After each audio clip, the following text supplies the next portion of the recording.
کوئی پلاٹ مل جائے، کوئی جائیداد مل جائے، کسی اچھی سوسائٹی میں ہمیں جگہ مل جائے، لیکن سبحان اللہ بسم اللہ الرحمن الرحیم. In the name of Allah, the Beneficent, the Merciful. نحمده ونصلي على رسوله الكريم. أما بعد فأعوذ بالله من الشيطان الرجيم. بسم الله الرحمن الرحيم. محترم سامعین و ناظرین، سفر کے مہینے کا پہلا جمعہ ایک مبارک دن ہے. ہفتے کے تمام دنوں میں سب سے افضل ترین دن، سب سے بڑی فضیلت والا، عظمت والا، کامیابیوں اور ترقیوں والا دن جمعہ کا دن ہے. سارے مہینوں میں جو بھی جمعے کا دن آتا ہے وہ ایک خاص فضیلت، ایک خاص اہمیت رکھتا ہے. سفر کے مہینے میں یہ پہلا جمعہ جو ہے، اس کی عظیم قسم کی فضیلت یہ ہے کہ رات بھی بابرکت اور دن بھی برکت والا، یعنی شب جمعہ، جمعرات کا دن گزرنے کے بعد غروب آفتاب سے لے کر طلوع آفتاب تک یہ پوری رات بھی فضیلت والی، اور پھر دن طلوع آفتاب سے لے کر غروب آفتاب تک یعنی مغرب کے ٹائم تک یہ دن بھی بہت مبارک، بڑی فضیلت والا.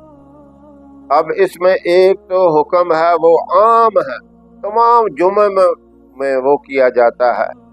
ایک تو آپ صلی اللہ علیہ وسلم نے فرمایا کہ جمعے کی رات ہو یا جمعے کا دن، اس میں کثرت سے درود پاک پڑھا جائے. اب درود پاک کی کوئی حد نہیں بتائی. کچھ ایسے وظائف ہیں، کچھ ایسے اعمال ہیں جن کی آپ صلی اللہ علیہ وسلم نے تعداد بھی بتا دی کہ اتنی دفعہ کرو. جیسا کہ آپ نے فرمایا کہ ہر نماز کے بعد 33 مرتبہ سبحان اللہ کہو، اور 33 مرتبہ الحمدللہ، اور 34 دفعہ اللہ اکبر. آخر اس تعداد میں کوئی حکمت ہے جو آپ نے بتایا، کمی پیشی نہیں کی، باقاعدہ یہ اعداد بتائے اتنی دفعہ کرو.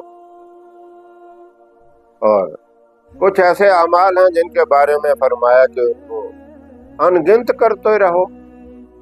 ایک صحابی کا واقعہ ہے، وہ عرض کرنے لگے آپ کی خدمت میں جا کے کہ میں دن کا چوتھائی حصہ درود پاک پڑھتا ہوں. آپ نے فرمایا کچھ زیادہ کر دے. وہ عرض کرنے لگے کیا میں آدھا دن درود پاک پڑھوں؟ آپ نے پھر فرمایا کچھ اور زیادہ کر دے. تو پھر وہ کہنے لگے کیا میں دوسرے اعمال کے علاوہ جو نماز ہے اور اس کے علاوہ والدین کے حقوق ہیں، رشتہ داروں اور پڑوسیوں کو، محلے کے جو حقوق ہیں، مساجد کے جو حقوق ہیں، ان کے علاوہ میں درود پاک ہی پڑھتا رہوں؟ آپ نے فرمایا اگر تو درود پاک ہی پڑھتا رہے گا تو اللہ تجھے بغیر مانگنے کے سب کچھ عطا فرمائے گا، اور سب سے بڑی نعمت یہ ہے قیامت والے دن تو اس طرح میرے ساتھ ہوگا جس طرح یہ شہادت والی انگلی کے ساتھ دوسری انگلی. سبحان اللہ، کتنی بڑی یہ نعمت، بغیر مانگنے کے سب کچھ ملے گا. یعنی اللہ کو پتہ ہے، اللہ کے علم میں ہے کہ اس بندے کو اس وقت کس چیز کی ضرورت ہے. جس چیز کی ضرورت ہوگی بغیر مانگنے کے مل جائے گی. یہ درود پاک کی برکت ہے. پھر آپ صلی اللہ علیہ وسلم کی رفاقت مل جانا، سبحان اللہ، یہ تو اتنی بڑی نعمت ہے. اس کے مقابلے میں کوئی اور نعمت ہے ہی نہیں۔ ایک صحابی آپ کی خدمت میں حاضر ہوئے، عرض کرنے لگے میں آپ سے ایک دعا کروانا چاہتا ہوں، میں ایک گزارش آپ سے کرتا ہوں، کوئی پلاٹ مل جائے، کوئی جائیداد مل جائے،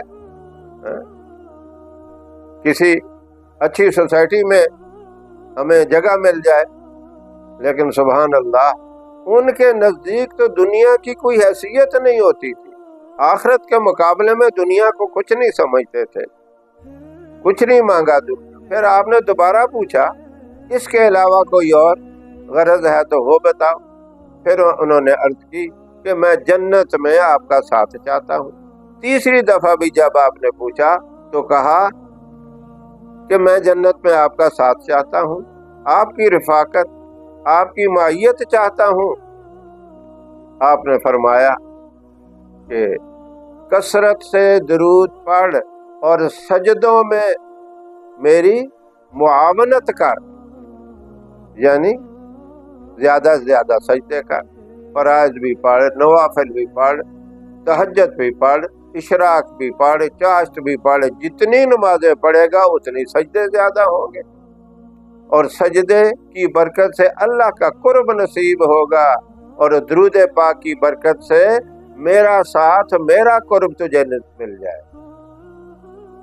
تو کتنی بڑی فضیلت بتائی، یہ عظیم فضیلت۔ پھر دعا کے بارے میں فرمایا کہ جب بھی دعا مانگو اس کے اول آخر درود شریف ضرور پڑھو، سب سے پہلے اللہ کی حمد و ثنا، پھر درود پاک، اور پھر جو مانگنا ہے اللہ سے مانگو۔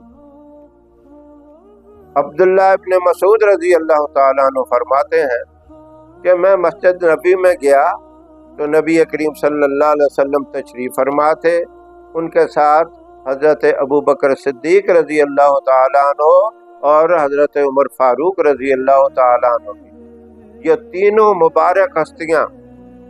میں گیا اور میں نے کچھ اللہ سے مناجات کرنی تھی، اللہ سے کچھ مانگنا تھا، تو میں نے سب سے پہلے جا کے اللہ کی حمد و ثنا بیان، اور اس کے بعد درود پاک پڑھا، اور پھر میں اپنے لیے دعائیں مانگتا رہا،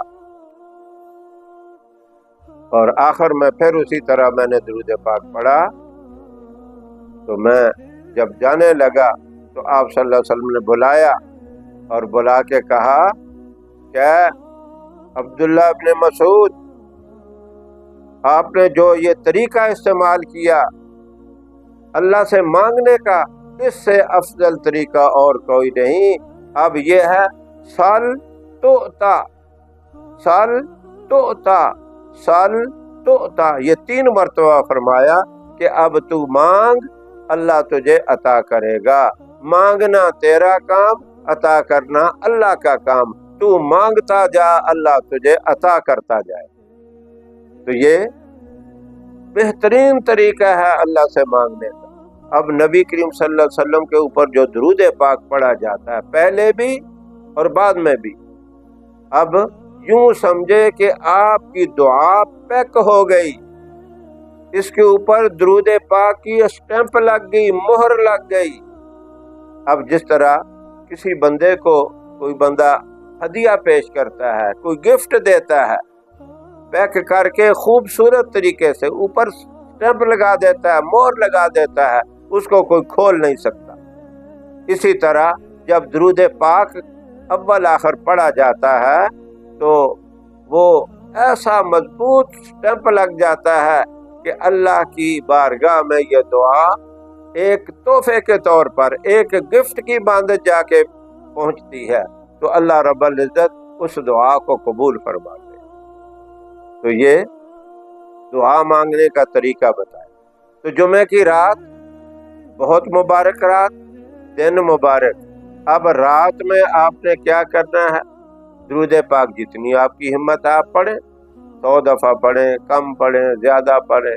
اب یہ بات بھی سمجھ لیں، درود پاک سارے افضل ہیں، سب سے افضل آپ صلی اللہ علیہ وسلم نے فرمایا درود ابراہیم۔